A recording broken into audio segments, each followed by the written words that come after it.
જંબુસર નગરમાં ઇસ્લામ ધર્મના મહાન પૈગંબર હઝરત મોહમ્મદ મુસ્તફા સલ્લલ્લાહુ અલૈહિ વસલ્લમના જન્મદિવસની ઉજવણી આજ રોજ શાનો શૌકતપૂર્વક કરવામાં આવી હતી।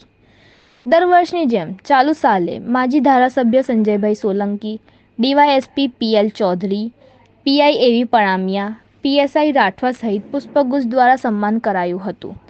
સવારે જુમ્મા મસ્જિદથી ભવ્ય બાઇક રેલીનું આયોજન કરાયું હતું, જેને ઉપસ્થિત મહેમાનો દ્વારા બાઇક રેલીને સવારના 10:30ના આરસામાં પ્રસ્થાન કરાયું। જંબુસર શહેરના એસટી ડેપો, સેન્ટર પ્લાઝા, ધાબા ચોકડી થઈ પરત મીના મસ્જિદ પાસેથી ગંજ શહીદ દાદાની મજાર શરીફ પર સમાપન કરાઈ હતી। બાઇક રેલી દરમિયાન વિવિધ ફળિયાઓ, મહોલ્લાઓમાં કમિટીઓ દ્વારા ભવ્ય સ્વાગત કરી શરબતનું વિતરણ કરાયું હતું। ત્યારબાદ બપોરે જોહરની નમાઝ બાદ જુમ્મા મસ્જિદથી એક ભવ્ય જુલુસ જુમ્મા મસ્જિદ, કપાસિયાપુરા, ઘાંચીવાડ, કોટબાયણા, માઈનો લીમડો, તલાવપુરાથી ગંજ શહીદ દાદાના મજાર પર સમાપન કરાશે। ત્યાં પહોંચી બાલ મુબારક જિયારત કરવામાં આવશે।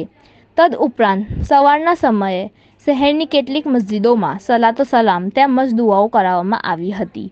ત્યારબાદ દરેક મદ્રસાઓના નાના છોકરાઓનું જુલુસ શેરીઓમાં કાઢવામાં આવ્યું હતું।